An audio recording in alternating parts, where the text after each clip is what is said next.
यह कहानी हरियापुर की है, जहां पर लोग बहुत ज्यादा और शोर बहुत कम। यहाँ पर सब लोग अपने आप से ही मतलब रखते। वहां पर बहुत ही कम ढाबा था और यहाँ के लोग खाना बनाना बिल्कुल नहीं चाहते, इसीलिए ज्यादातर लोग ढाबे पर ही आकर खाना खाते हैं। और वही गांव के बीचों बीच अर्जुन का भी एक ढाबा था, जिसके होठों पर हमेशा मुस्कान और आंखों में विश्वास रहता था। वह करीब 35 या 40 वर्ष का था और जब भी अपने ढाबा खोलता तब लोग खींचे हुए अपने आप आ जाते। अर्जुन स्वादिष्ट छोले और पूरी का सिर्फ 30 रुपए लेता था। अगर किसी के पास पैसे नहीं होते तो उनसे पैसे भी नहीं मांगता था। अर्जुन का यही खासियत था। जैसे ही शाम होता, अर्जुन अपना ढाबा बंद कर अपने घर की तरफ जाने लगता। अर्जुन के घर जाते ही उसकी पत्नी राधिका उसके लिए खाना लगा देती है। फिर अर्जुन खाना खाकर वह और उसकी पत्नी सोने लगते हैं। अर्जुन का मन में बिल्कुल भी लालच नहीं था।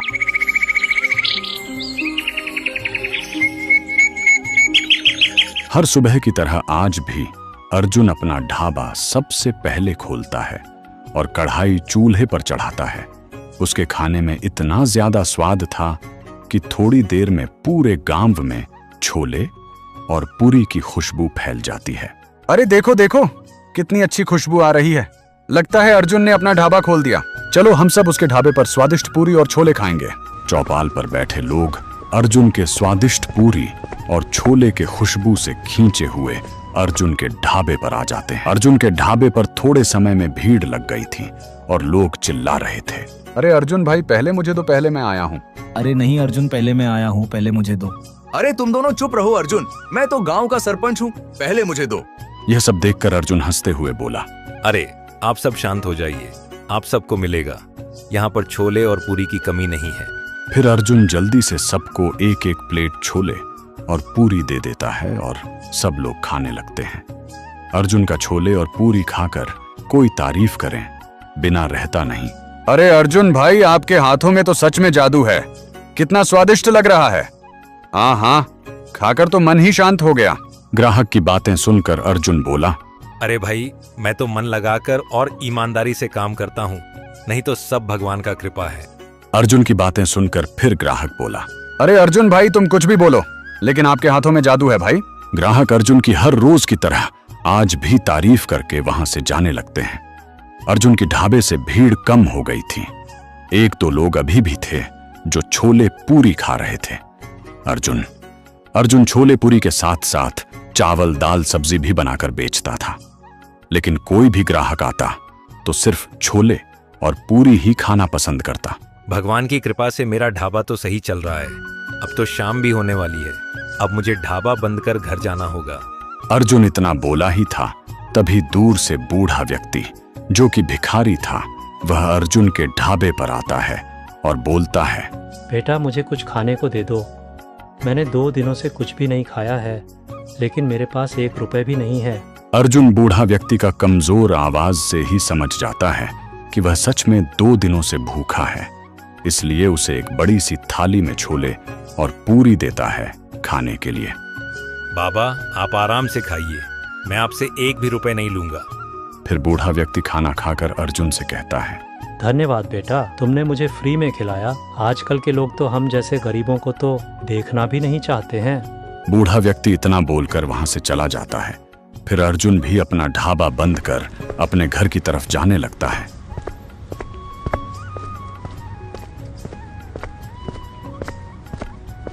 अर्जुन जब घर पहुंचता है तो देखता है कि उसकी पत्नी अभी खाना बना रही है। फिर अर्जुन दूसरे कमरे में जाकर बैठ जाता है। थोड़ी ही देर में अर्जुन की पत्नी राधिका आती है और अर्जुन से बोलती है, ओ जी, अपना राजू का फोन आया था, वो आपको कुछ बताना चाहता था, आप फोन करके उससे बात कर लीजिए।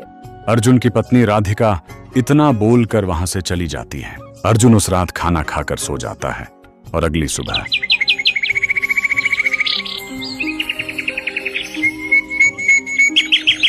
सुबह अर्जुन के पुत्र राजू का कॉल आता है। फिर अर्जुन अपने पुत्र से बात करने लगता है। राजू बेटा, तुम्हारा पढ़ाई कैसा चल रहा है? पिताजी, मेरी पढ़ाई बिल्कुल सही चल रही है। अब मेरी पढ़ाई खत्म हो चुकी है। अब मैं 4-5 दिन में आ जाऊंगा। ठीक है राजू बेटा, अपना ख्याल रखना। अर्जुन इतना बोलकर कॉल कटकर अपने ढाबे की तरफ जाने लगता है। अर्जुन का बेटा राजू पूरे 4 साल बाद गांव आने वाला था। अर्जुन हर रोज की तरह आज भी अपना ढाबा सबसे पहले खोलता है और उसके ढाबे पर कुछ ग्राहक आकर छोले और पूरी खाने लगते हैं और अर्जुन की छोले पूरी की खुशबू पूरे गांव में फैल जाती है। तभी बस स्टेशन पर आकर बस रुकती है और फिर बस वहां से चली जाती है। बस में से एक काला सूट पहने व्यक्ति उतरता है। देखने से गांव का नहीं था बल्कि शहर का लग रहा था। तभी उसको अर्जुन की पूरी और छोले की खुशबू उसके नाकों में टकराती है। अरे वाह, क्या खुशबू है इस खाने की। मुझे भूख तो भी काफी तेज लगी है, चलकर कुछ खा लेता हूँ। ब्लैक सूट वाला आदमी जिसका नाम जैक था इतना बोलकर खुशबू जिस दिशा में से आ रही थी उस दिशा में चल देता है। जैक जब आगे बढ़ता है तो उसे एक ढाबा दिखता। अरे ये कैसा ढाबा है, यहाँ पर नहीं तो लोग हैं और खाना से भी खुशबू नहीं आ रहा है। लगता है ये ढाबा नहीं है। खुशबू तो उस दिशा से आ रही है और उधर कुछ गांव वाले भी जा रहे हैं। लगता है कोई ढाबा उधर भी है। गांव वालों को देख जैक भी उस दिशा में जाने लगता है और थोड़ी ही समय में एक ढाबे पर पहुंच जाता है जहां पर काफी गांव के लोग छोले और पूरी खा रहे थे। ढाबे पर पहुंचते ही जैक वही खुशबू महसूस करता है और ठंडी आवाज में बोलता है, भाई मेरे लिए भी एक प्लेट लगा दो। अर्जुन उसको एक प्लेट छोले और पूरी दे देता है। जैक जैसे ही छोले पूरी खाता है, अरे वाह कितना स्वादिष्ट बनाते हो तुम छोले, और पूरी का जितना अच्छा खुशबू था उससे भी अधिक स्वादिष्ट छोले और पूरी है। लगता है आप हमारे गांव में नए हो। हाँ, तुमने बिल्कुल सही बोला। मैं इस गांव में आज ही आया हूँ। आप मुझे बताइए मैं आपका क्या मदद कर सकता हूँ। तुम बस मुझे इतना बता दो, मुखिया जी का घर किस तरफ है? सीधे जाकर दाएं तरफ मुड़ जाना, सामने ही मुखिया जी का घर दिख जाएगा। अर्जुन के बताए हुए रास्ते पर जैक जाने लगता है। जैक चलते हुए एक जगह पर जाकर रुक जाता है और सोचता है, इस गांव में ढाबा बहुत कम है, इसलिए मुझे एक ढाबा खोलना होगा। ग्राहक बुलाने के लिए 1-2 दिन फ्री में खिला दूंगा। इसके लिए मुझे मुखिया जी के पास जाना होगा। जैक इतना बोलकर मुखिया जी घर की तरफ जाने लगता है। जैक देखने से काफी चतुर था। मुखिया जी, मैं आपके पास ही आ रहा था। अच्छा हुआ अब रास्ते में ही मिल गए। मेरा नाम जैक है और मैं इस गांव में आज ही आया हूँ और मैं चाहता हूँ इस गांव में एक ढाबा खोलो। यह तो अच्छी बात है भाई, भला मैं इसमें क्या मदद कर सकता हूँ? मुखिया जी, आप बस पूरे गांव वालों को लेकर मेरे ढाबे पर आ जाओ, कल सब कुछ फ्री रहेगा।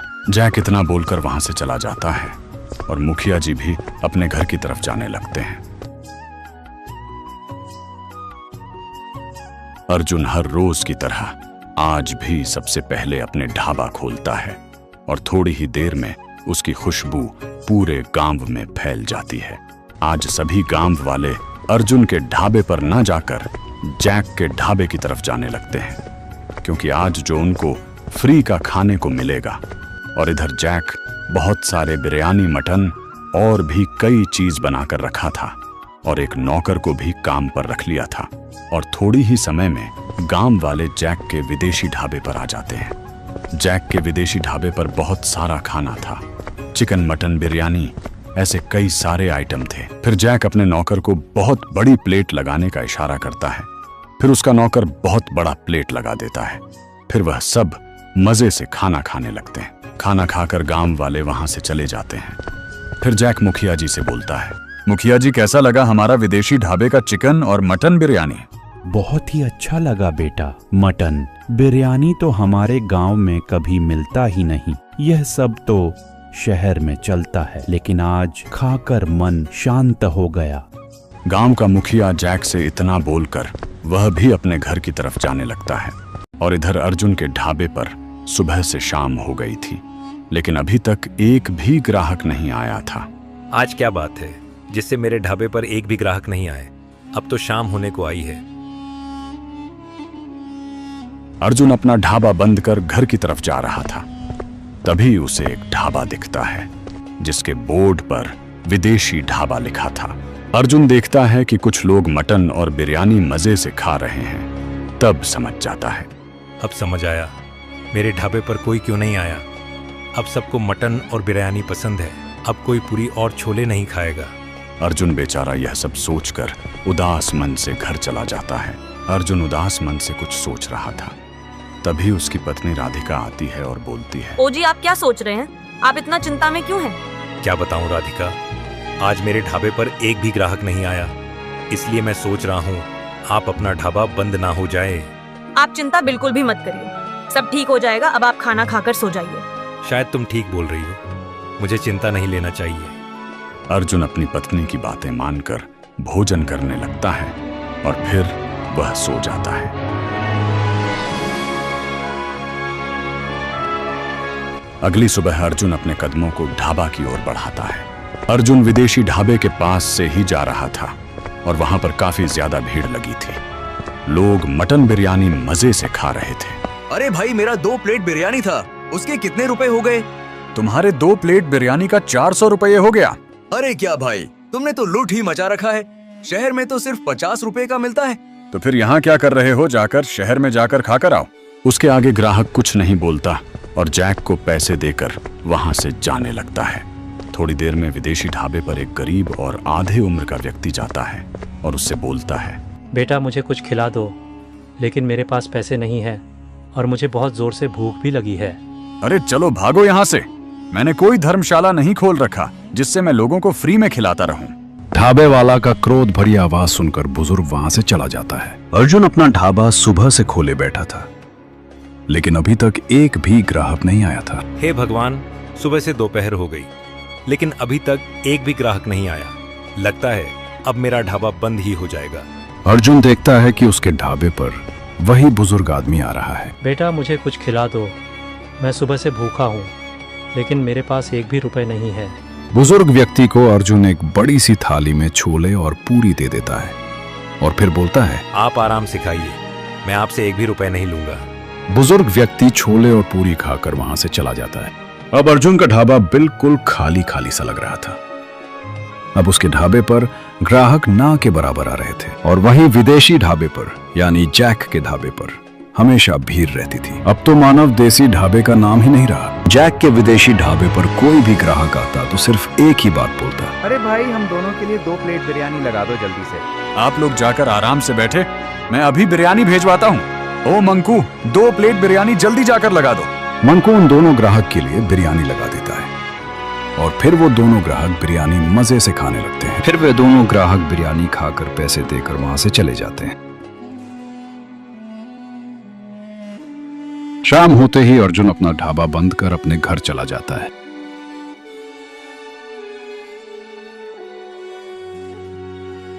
अगली सुबह अर्जुन की तबीयत काफी ज्यादा बिगड़ गई थी, इसलिए वो अपना ढाबा आज नहीं खोल पाया। और इधर विदेशी ढाबे का मालिक और उसका नौकर मिलकर मटन बिरयानी में खराब मसाले मिला रहे थे।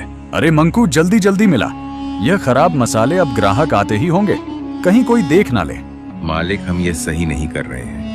अगर लोग खराब मसाले खाएंगे तो बीमार पड़ जाएंगे। मुझे क्या करना है तू सिखाएगा। चल, जितना बोल रहा हूँ उतना कर, नहीं तो मैं तुझे काम से निकाल दूंगा। बेचारा मंकू डर कर खराब मसाला मिलाने लगता है और मालिक भी उसके साथ साथ वही खराब मसाला मिलाने लगता है। थोड़े ही समय में लोगों को आना स्टार्ट हो गया था और कुछ ही समय में वहां पर काफी सारे लोग आ चुके थे। अरे भाई बिरयानी लाओ, कितना देर तक बैठाओगे? हम कब से आकर बैठे हुए हैं। हाँ बस हो ही गया, आप सब बस 2 मिनट रुको, मैं अभी आप लोगों के लिए बिरयानी लाता हूँ। थोड़े ही समय में सबको बिरयानी मिल जाती और सब मजे से खाने लगते हैं। और तभी उनमें से एक व्यक्ति उठकर गुस्से में बोलता है, अरे भाई, ये कैसा बिरयानी खिला रहे हो? ऐसा बिरयानी खाने पर तो हम लोग बीमारी हो जाएंगे। जैसा मिल रहा है वही खाओ और पैसे देकर यहाँ से चुपचाप चलते बनो, मुझे मत सिखाओ। ढाबे वाले का बात सुनकर ग्राहक वहां से गुस्से में चला जाता है और बाकी सब तो ऐसे ही बिरयानी खा रहे थे जैसे उन्हें कुछ फर्क ही ना हो। और इधर बस स्टेशन पर थोड़ी ही समय में एक बस आकर रुकती है और उसमें से और कोई नहीं, अर्जुन का बेटा राजू उतरता है। उसके होठों पर मुस्कान साथ छलक रहा था और वो फिर अपने घर की तरफ जाने लगता है। राजू आज बहुत ही ज्यादा खुश था क्योंकि वो शहर से पूरे 5 साल बाद आया था। उसकी पढ़ाई लगभग पूरी खत्म हो चुकी थी। राजू जब अपने पिता के पास जाता है तो देखता है वो काफी ज्यादा बीमार है। पिताजी, आपकी तबीयत तो बहुत ही ज्यादा खराब है। कोई बात नहीं, कल से ढाबा में चलाऊंगा। तब राजू के पिताजी से अब ढाबा चलाने से कोई फायदा नहीं। अब सब लोग बिरयानी और मटन खा रहे हैं, पूरी और छोले कोई नहीं खा रहा है। राजू ये सब सुनकर वो अपने कमरे में चला जाता है और बहुत देर तक सोचता है। मैंने शहर में देखा है मटन और बिरयानी कैसे बनाया जाता है, और मुझे तो मटन और बिरयानी बनाना तो आता है। कल मैं अपने पिताजी का पुराना ठेला निकालूंगा और मटन बिरयानी बनाकर बेचूंगा। राजू रात भर यही सोचकर अगली सुबह अपना ठेला लगाता है। आगे क्या होगा, राजू के ठेले पर लोग बहुत सारे आएंगे, या राजू भी अपने पिता अर्जुन की तरह असफल हो जाएगा। अगर आगे की कहानी देखना है तो सब्सक्राइब करके कमेंट में पार्ट 2 जरूर लिखें।